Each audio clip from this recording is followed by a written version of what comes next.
പ്രിയപ്പെട്ട വിദ്യാർത്ഥി സുഹൃത്തുക്കളെ, കാലിക്കറ്റ് യൂണിവേഴ്സിറ്റിയുടെ 4 വർഷ ഡിഗ്രി അഡ്മിഷൻ അതിൻ്റെ അവസാന ഘട്ടത്തിലാണ്. ഇനി പബ്ലിഷ് ചെയ്യാനുള്ളത് ഗവൺമെൻറ് കോളേജിലെയും എയ്ഡഡ് കോളേജിലെയും വെയിറ്റിംഗ് റാങ്ക് ലിസ്റ്റാണ് പബ്ലിഷ് ചെയ്യാനുള്ളത്. ഗവൺമെൻറ് എയ്ഡഡ് കോളേജിലെ വെയിറ്റിംഗ് റാങ്ക് ലിസ്റ്റ് ഇന്ന് ഓഗസ്റ്റ് 10 അത് പബ്ലിഷ് ചെയ്യുക. ഓഗസ്റ്റ് 12-നായിരിക്കും. ആദ്യം 10 എന്ന് പറഞ്ഞിരുന്നു, പക്ഷേ പബ്ലിഷ് ചെയ്യാനുള്ള സാധ്യതകൾ കുറവാണ്. ഇന്ന് 2ാം ശനിയായിരുന്നു.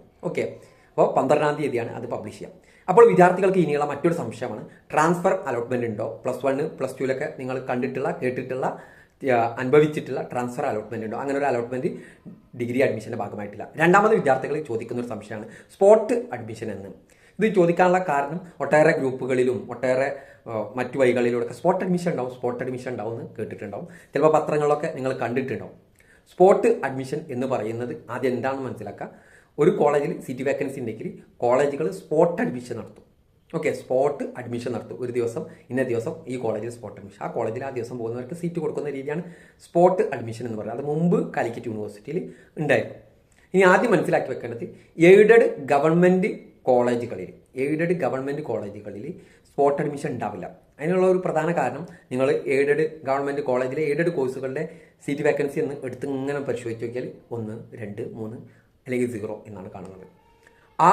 ഇപ്പോൾ ഒഴിവുള്ള സീറ്റ് ഫില്ല് ചെയ്യാൻ വേണ്ടിയിട്ട് വെയിറ്റിംഗ് റാങ്ക് ലിസ്റ്റ് പബ്ലിഷ് ചെയ്യുകയും ചെയ്യും. ആ വെയിറ്റിംഗ് റാങ്ക് ലിസ്റ്റിൽ നിന്നായിരിക്കും അഡ്മിഷൻ ഉണ്ടാവുക.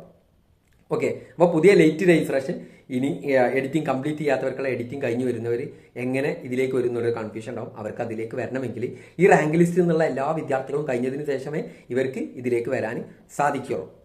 ഓക്കെ, അപ്പോൾ അതിൽ കുറേ 100, 200 ആളുണ്ടാവും. 1, 2 സീറ്റേ ഉള്ളൂ എന്നുള്ളത് മനസ്സിലാക്കി വെക്കേണ്ട ഒന്നാണ്. ഇനി സെൽഫ് ഫിനാൻസിങ് കോളേജിൽ മാനേജ്മെന്റ് സീറ്റിൽ അവർക്ക് സ്പോട്ട് അഡ്മിഷൻ നടത്താവുന്നതാണ്. എയ്ഡഡ് കോളേജിലെ മാനേജ്മെന്റ് സീറ്റൊക്കെ ഹൈലി ഡിമാൻഡ് ആയതുകൊണ്ട് തന്നെ സ്പോട്ട് അഡ്മിഷന്റെ ആവശ്യകതയൊന്നും ഇല്ല. അതൊക്കെ ചിലപ്പോൾ ഫുള്ളായി കഴിഞ്ഞിട്ടുണ്ടാവും. എന്നാൽ സെൽഫ് ഫിനാൻസിങ് കോളേജിലൊക്കെ ചില കോളേജിലൊക്കെ സ്പോട്ട് അഡ്മിഷൻ ഞാൻ കണ്ടിട്ടുണ്ട്. അത് അവർക്ക് നടത്താവുന്നതാണ്. സെൽഫ് ഫിനാൻസിങ് കോളേജിലെ ഒഴിവ് വരുന്ന സീറ്റുകൾ നികത്താൻ വെയിറ്റിംഗ് റാങ്ക് ലിസ്റ്റ് പബ്ലിഷ് ചെയ്തിട്ടുണ്ട്. ഈ റാങ്ക് ലിസ്റ്റിൽ ഉള്ള വിദ്യാർത്ഥികളുണ്ടാവും. ഈ റാങ്ക് ലിസ്റ്റിലുള്ള വിദ്യാർത്ഥികൾ എല്ലാവരെയും വിളിച്ചു കഴിഞ്ഞിട്ട് വീണ്ടും ഒഴിവ് വരുന്ന സീറ്റുകൾ നികത്തുന്നതിന് കോളേജുകൾക്ക് വേണമെങ്കിൽ സ്പോട്ട് അഡ്മിഷൻ നടത്താവുന്നതാണ്. അതിലേക്ക് ലേറ്റ് രജിസ്ട്രേഷൻകാരെ ഉൾപ്പെടുത്താം. ഓക്കെ, അതിലേക്ക് എഡിറ്റിംഗ് കഴിഞ്ഞു വരുന്നവരെയൊക്കെ ഉൾപ്പെടുത്താൻ കഴിയും. ഈ രീതിയിലായിരിക്കും അഡ്മിഷൻ ഉണ്ടാകുക എന്നുള്ളത് മനസ്സിലാക്കി വെക്കുക. ഇത്ര കാര്യമാണ് ഇതുമായി ബന്ധപ്പെട്ട് നിങ്ങളോട് പറയാനുള്ളത്. അപ്പോൾ സ്പോട്ട് എന്നുള്ള വലിയൊരു പ്രതീക്ഷയോടൊന്നും കാത്തിരിക്കേണ്ട ഒന്നല്ല എന്നുള്ള വസ്തുത ഈ വീഡിയോ കണ്ടു കഴിഞ്ഞാൽ നിങ്ങൾ മനസ്സിലാക്കി വെക്കുക. Okay, thank you.